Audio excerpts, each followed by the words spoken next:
কি একটা অবাকা জাতি আমরা।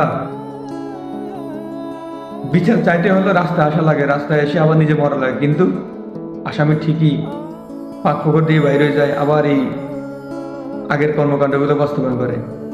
আর আমরা এমন একটা অবাকা জাতি, আমরা বারবার তাদের কাছেই বিচারের আশা করি যারা নিজেরাই 15-16 বছরের বাচ্চা মেয়েকে রেডি করতে রাখতে পারে তাদের নেতার মনোরঞ্জন করার জন্য।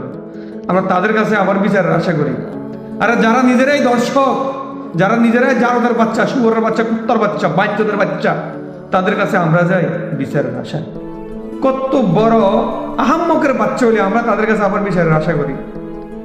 ও জাতি, তোমার আব্বা যখন ক্ষমতা আসে, তোমার আব্বা যত কিছুই করে, তখন তুমি বলো সে ভালোই করছে, এটা সঠিক। তখন তোমার বিপরীত আব্বা থাকে, তখন বলো না এই খারাপ। আসলে বাঞ্ছ তুমিই খারাপ, কারণ সত্য কথা তুমি বলতে পারো না। সত্য কথা বললে তোমার দলের গায়ের উপর চলে যাবো, তোমার দলের বিরুদ্ধে চলে যাবো, কারণ তুমি নিজে একটা বাঞ্চত।